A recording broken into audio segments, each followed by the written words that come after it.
Hello, everybody. My name is Blake Bennett, and today I'm going to be doing my presentation on the Boston Marathon bombings of 2013. So, what will be covered? Obviously, the marathon bombings themselves, they're going to be the main component of the presentation. The manhunt that followed, which was basically the police and federal authorities looking for the two suspects after the bombings. The aftermath of the bombings, which, how the city responded, the nation's response, and essentially, the outlook on terrorism and especially domestic terrorism after the bombings.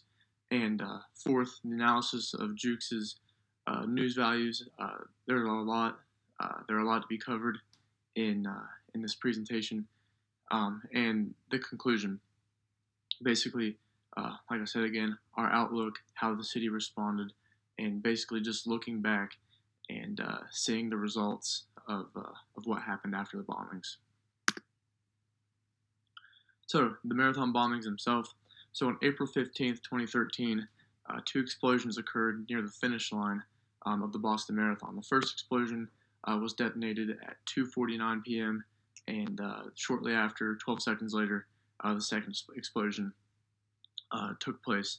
And this is very important to note because the Boston Marathon, it's right downtown Boston. There's lots of people, not very much space, so it's a very, very crowded area.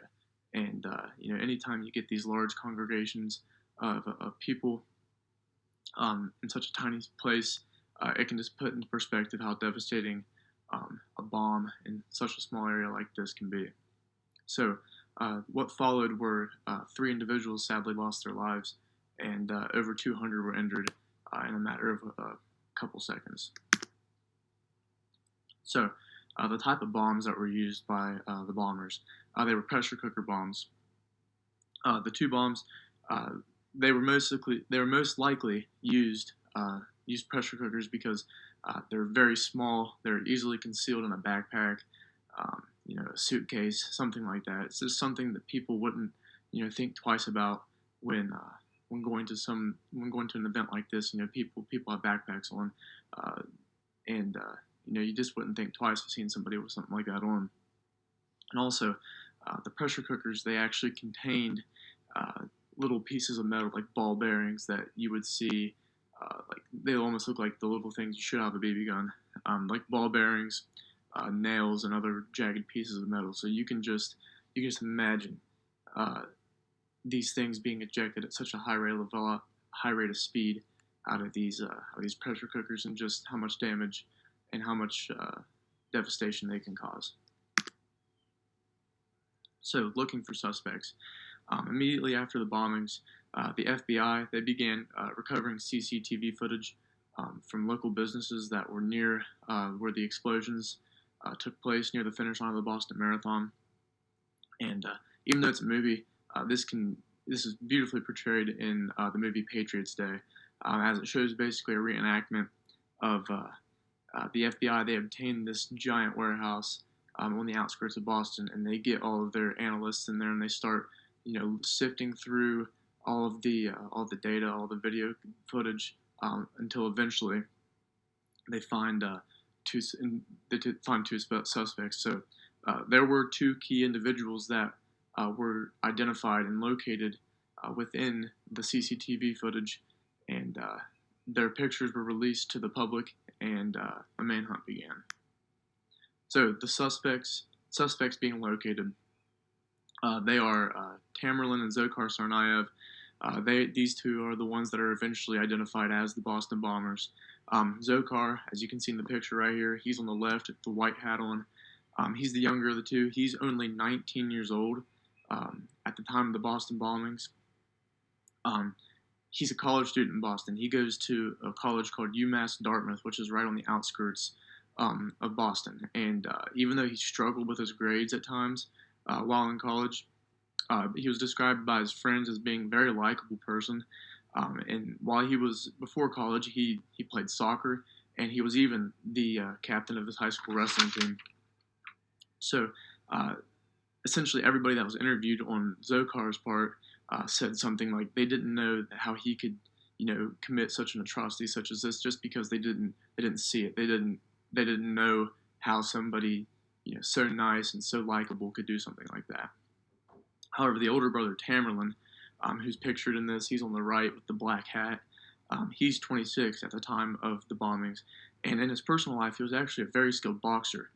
He was so good even that he tried out for Team USA in the Olympics. He didn't make it, but this just shows the skill that he had. He was even quoted once saying after one of his victorious boxing matches that he said, quote, "I really liked the USA because they had immigrated from Russia at a younger age."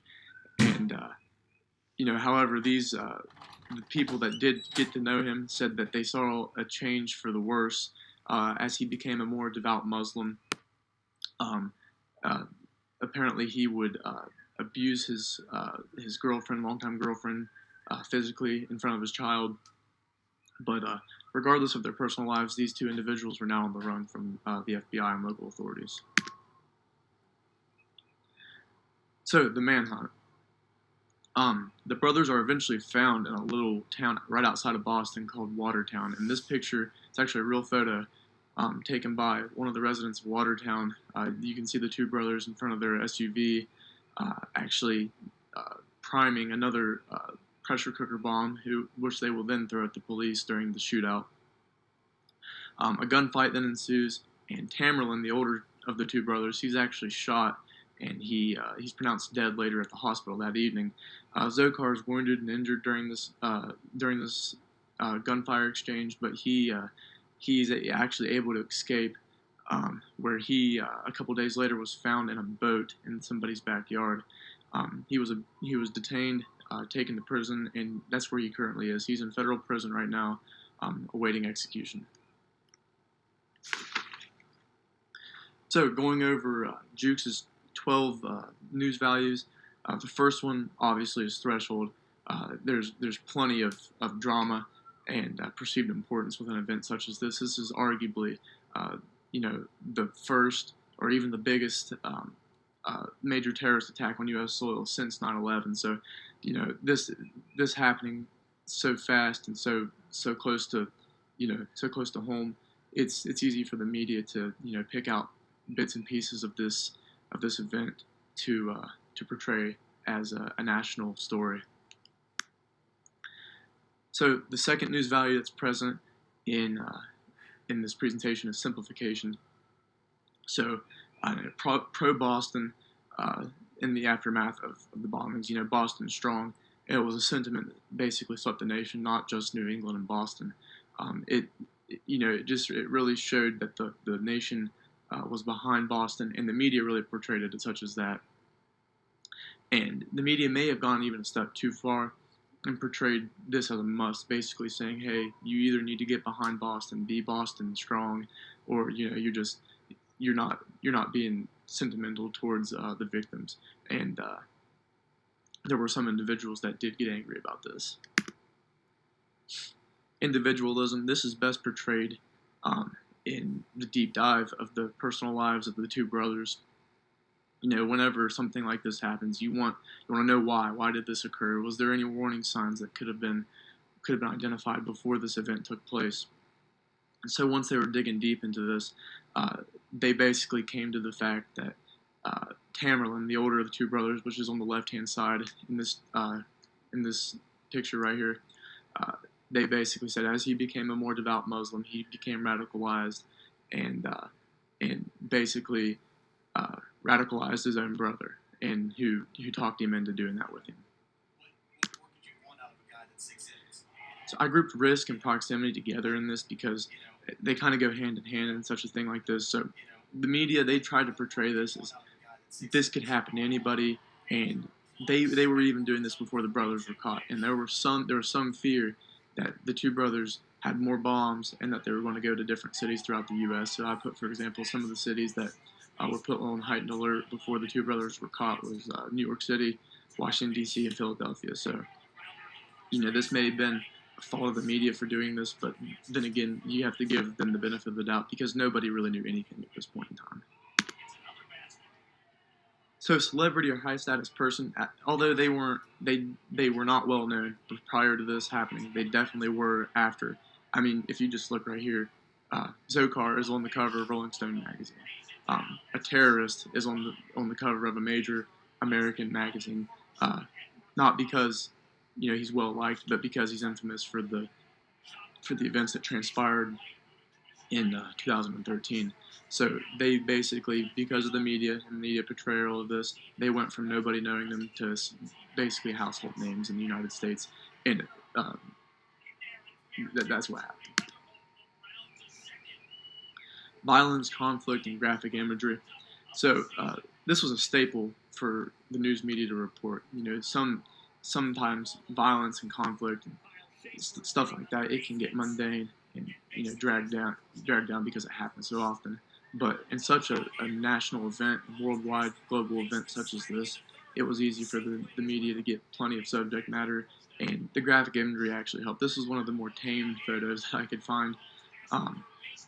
But just showing pictures like this next to the article, it really helps portray the story and get people to look at the story and basically get eyeballs. So children, sadly, Martin Richard, he was among the 3 that were killed at the marathon bombings. He was only 8 years old at the time of the bombing, and the media, they really jumped all over this. His name was basically in every story, every news report. So if somebody wasn't mad about the bombings or couldn't get on board with finding these 2 individuals, this was definitely just the straw that broke the camel's back, or what the media tried to portray it as. So, results and conclusions of this case study. The city of Boston, they benefited heavily from the news coverage that they received. People felt sympathy for Boston, and soon the entire country was on the side of the city, and that's where the slogan "Boston Strong" came from, and it's still a staple, like I said, nationwide, and especially in New England. Another argument is the tough on terrorism stance, due to how the police responded and how the media covered that response. The media helped with the coverage of the Boston Strong movement, and they sent from releasing touching photos from the marathon, victims from the marathon bombings, like you can see here, throwing out the first pitch at Boston Red Sox games, and even in the bottom right-hand corner of this picture right here, actually victims from years prior running in the Boston Marathon. So, the news media, they could have done better with the coverage, particularly in trying to, not trying to scare people, but scaring people from saying, hey, we haven't caught these people yet. They could go to a different city. But like I said, we're going to give them the benefit of the doubt because nobody knew anything at the moment. They were basically trying to get local jurisdictions ready in case these individuals were able to escape Boston. But however, the media, for the most part, they really showed the resilience of the city and just how tough the people in Boston were. And you can see a great portrayal of this at the very end of Patriots Day. They're interviewing the victims, and it's really touching and a really really moving moment. So right here are the references. I know they're very small; you can barely see them, but I'll have an updated reference list when I submit this. So thank you very much. I really enjoyed researching this topic, and good luck to everybody else. Thank you.